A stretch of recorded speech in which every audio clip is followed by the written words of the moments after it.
Naam, tuelekee katika kaunti ya Narok ambapo jamii ya eneo hilo imebuni mikakati ya kipekee kuhakikisha kwamba wanyamapori wanalindwa huku pia mazingira bora ya kuishi kwa binadamu na wanyamapori hao yakidumishwa. Hatua hii imesaidia kudumisha mila na tamaduni za Kimasai na pia kupunguza kwa kiwango kikubwa cha mgogoro kati ya binadamu na wanyamapori. Gilda Mugeni na taarifa hiyo. Mpango huu uliozinduliwa mwaka 2016 unaomilikiwa na jamii ya Maasai katika eneo la Narok umeleta mageuzi makubwa hapa. Binadamu na wanyamapori wanaishi bila migogoro. Zaidi ya familia 200 zimeungana na kutoa ardhi yao kwa lengo la kulinda na kutunza wanyamapori huku wakiendelea kuishi nao kwa amani.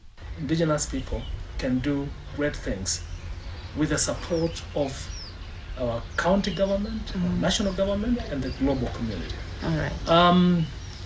And we have conserved wildlife, preserved our culture and reversed poverty. Mkazi wa Nashulai Moses Njambit anasema hatua hii imebadilisha maisha ya wengi kwa kuvutia watalii kutoka pembe zote za dunia. Faida zake ni nyingi.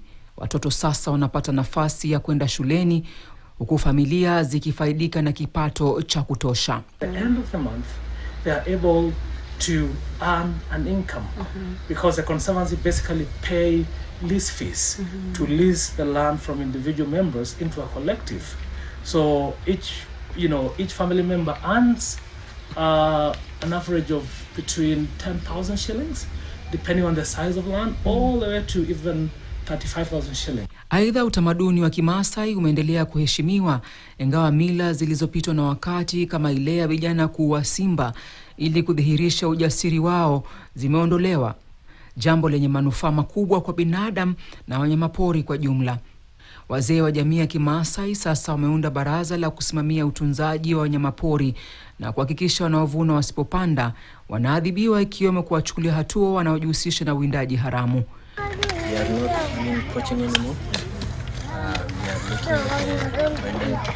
Kwa sasa eneo la Nashulai linajivunia zaidi ya twiga 200, ndovu 25 na simba 17, huku visa vya migogoro kati ya binadamu na wanyamapori vikiwa nadra sana.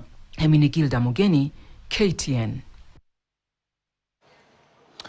Na mtazamaji, kwa taarifa hiyo ndipo nakamilisha taarifa zetu za KTN leo wikendi Jumapili ya leo. Jina langu ni Sam Amani, mwenzangu kwa lugha ishara amekuwa Merisha Witi. Alamsiki.